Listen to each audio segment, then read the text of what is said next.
What is up, boys? We are going to make a dent in the truck today.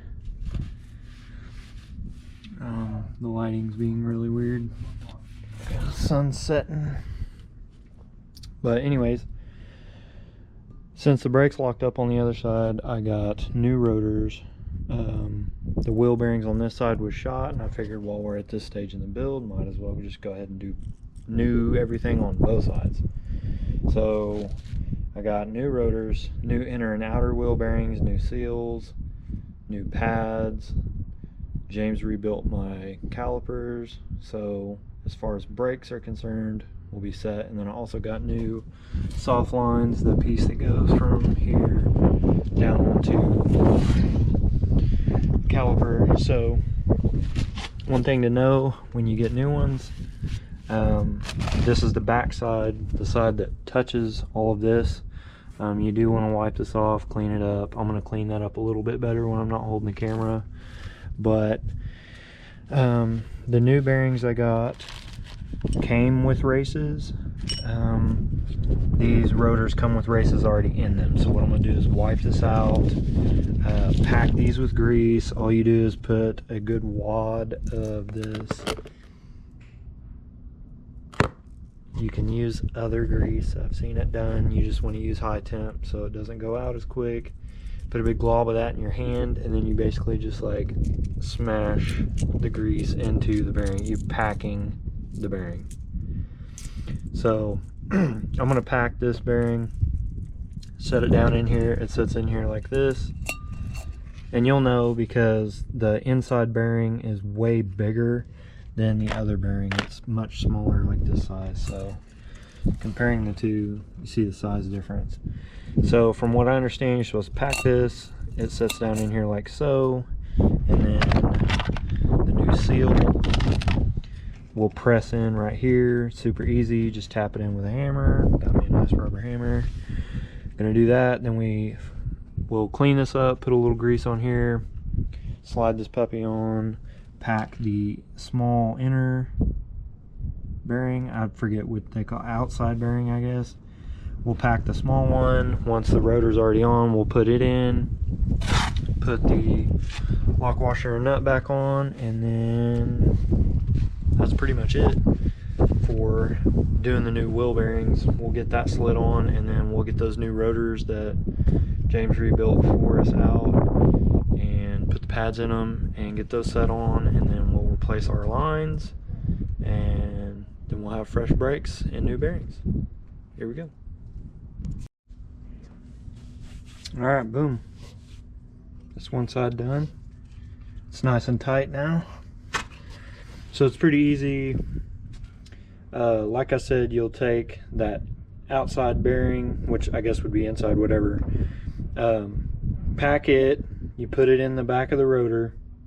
You put that oil seal on there, tap that down real easy with a soft hammer. You don't have to beat the snot out of it. It's just a seal to hold the back side of the bearing. Slide the rotor on, have that smaller bearing, have that packed, slide that in, then you'll have your washer that has the key in it. Slide that on. The nut, they say to do to 12 foot-pounds, which isn't much. Do it to 12 foot-pounds, and you'll feel that there's no wiggle. They say to loosen it just enough to where it's finger tight, because the 12 foot-pounds is what seats the bearings.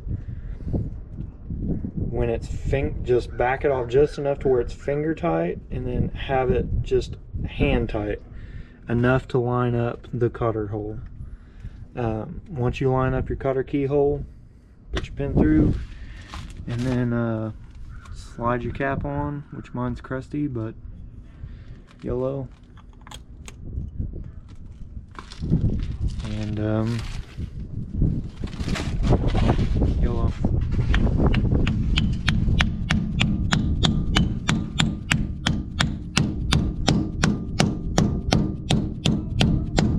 Boom.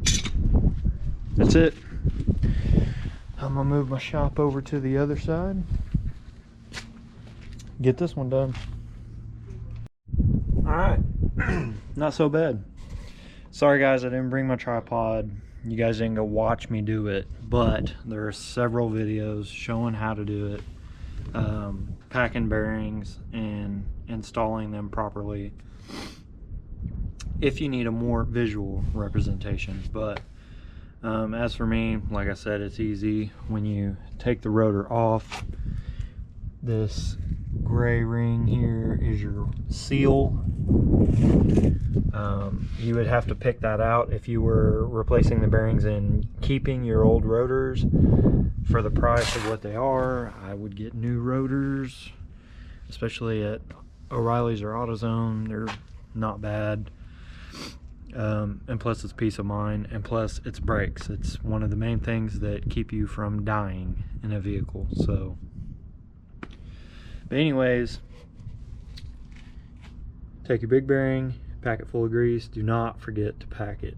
Put it in, tap the oil seal in nicely, put it in evenly, make sure it goes down flush below the surface. Slide it on, put your smaller bearing on, put your washer on. It can only go on one way because there's a keyway cut in the stud. Put that on, tighten it to 12 foot-pounds. That's what seats the bearings in.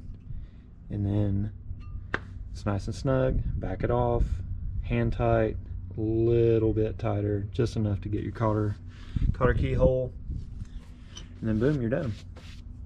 So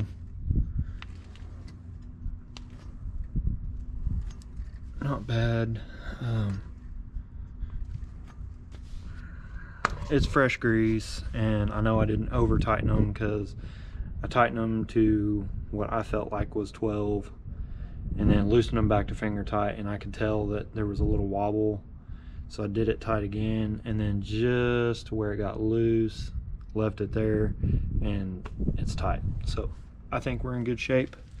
Running out of daylight, and I don't want to get too deep on the brake lines and mounting the calipers and then it get dark on me. Just not in the mood for that. So what I am going to do is clean my ass up, clean up my mess here, wasn't much, and get to the house, and we'll pick this back up. Hopefully I can get up and get here early in the morning and hang our calipers and new brake lines, but if not, then we'll pick this up in the evening. See you then. Alright, I just did this one. You guys know how it goes. You got to do one to practice before you tell anybody, so if you fuck up, you can figure out your fuck up before you tell people, okay, this is how you do it. So anyways, got the rotor hung, or the caliper, fresh pads, new line,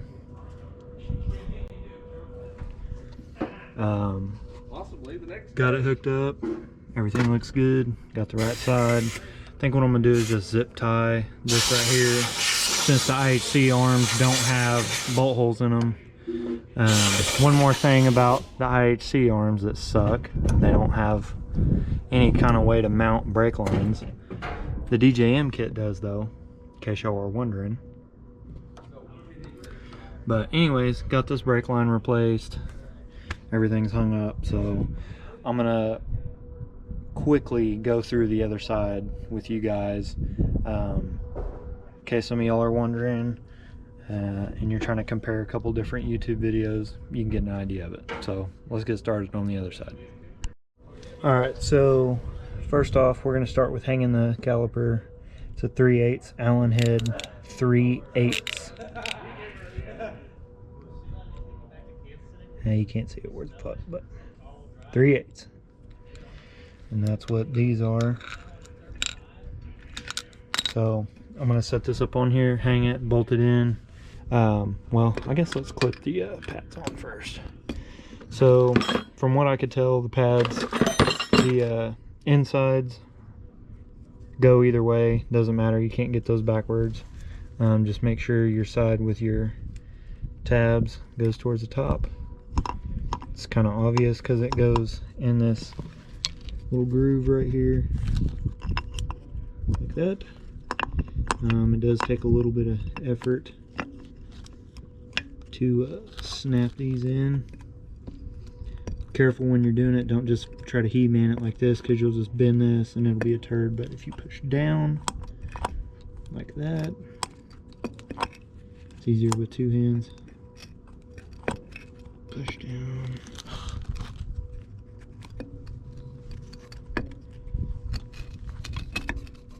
I'm just committed to trying to do it with one hand now. There we go. There you go. Just like that. And then this is the only side that's like different, but what you do is, the way to figure it out is whichever way the wheel rotates. So this is the driver's side. The wheel rotates this way. Your feeler, you know, that squeals when your pads are shot, needs to be on the forward edge. So if you did it the other way around, if you had the other side's pad on here and it was dragging the back side like this, if the wheel's spinning this way and it catches that, it's actually going to catch it and roll it into, and then you're going to have problems. So just remember, when you're hanging this pad and you're trying to figure out which side goes on to what, this side goes like this, so that once the pad wears down enough for the squealer to touch, it's going with the rotation of the wheel, and it's going to fold out this way instead of getting wadded up inside the pad. This one, you've got little grooves here. It's pretty easy to tell. And just like the other side, it just kind of snaps on. Now this one, I don't know if I'll do with one hand. Nope. Alright, so there's that. That's how that sits in there. Easy peasy. So roll these over. And one tip that makes this easy is be mindful of these bolts. Try to make sure they're not in like that, because when you're trying to hang it on, it's kind of difficult. It's easier if you have them pushed all the way in, so they're out of the way. And then once you get it up on the receiving grooves, it's easier to slide in and get on there. So let's get this hung. Alright, so we got that bolted up. Sometimes this is more of a bitch than others. Like the passenger side was easier than this side for me. The best tip I can give you guys, if you're struggling to get your caliper back on, try to put it on. Don't like set it in one side and swing the other. It usually doesn't work out that way. Try to have it centered and put the caliper on like straight down. This side I had to use a hammer. The other side I did by hand, just by kind of tapping on it, but I had to use a hammer on this side. And it's a little plastic deadbolt, so it didn't hurt anything. Anyways, so we got those two tight. I don't know the torque spec. Guten type's good enough for me. So we got that done. Now I'm going to get on to replacing the soft line. I tied this jug up so it wouldn't drip brake fluid everywhere, but your small side, which is the side that actually unthreads, is a 14 millimeter. A line wrench will probably help you, but if not, an open-ended does it fine.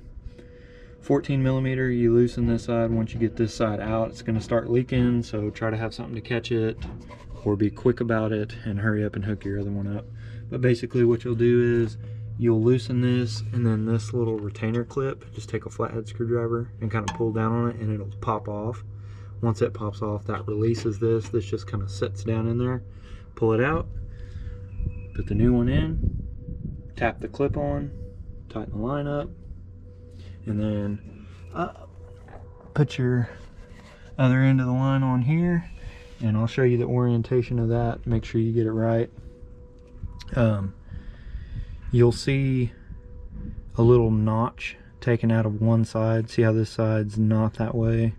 This side's notched in, so it's gonna sit like this, because the notch goes right here. So basically, let me try to hang it through here. You'll be like this, and this flat edge catches this flat edge. So you set it down in there like that. So I'm gonna take this nut out. I'm gonna get rid of these copper washers, because the soft line kit came with new ones that are hopefully in, yeah, right here. So I'm gonna get that done, and then that'll pretty much wrap it up.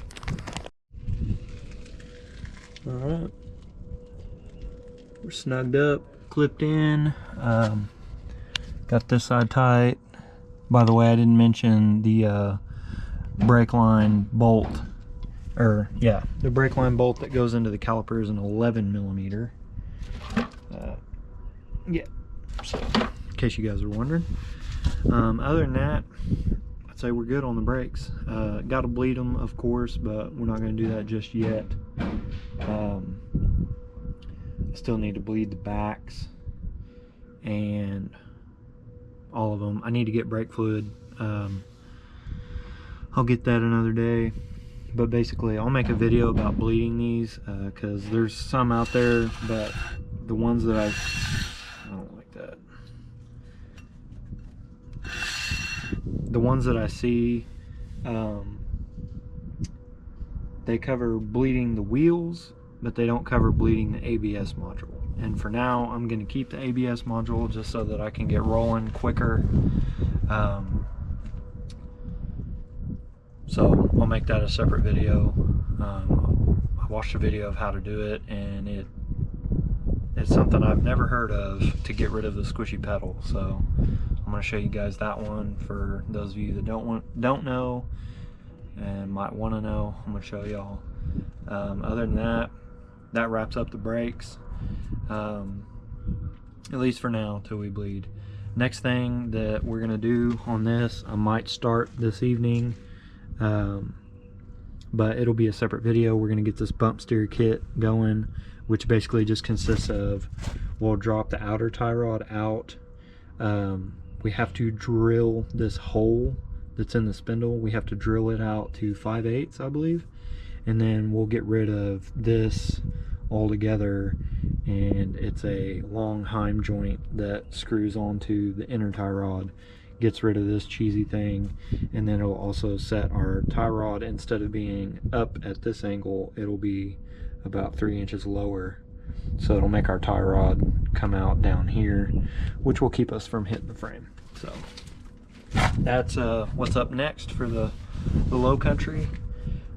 Stay tuned for that one. Other than that, we still have hats on the way.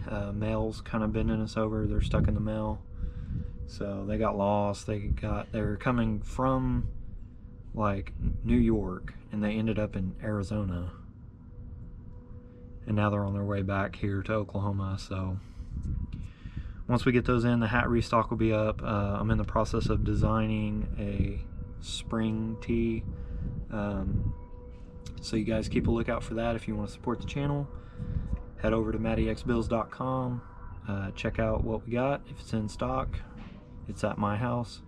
I put it in the package for you and get it on the way to you. So if you guys want to help support the channel, keep the builds going, the low country, the stemmy truck, Chris's dually. I got to throw James a bone. I just haven't figured out how I'm gonna treat James. He definitely deserves it. He's been a part of every step of the way. So other than that, that's it for this one. Peace out, be human, we'll see you later.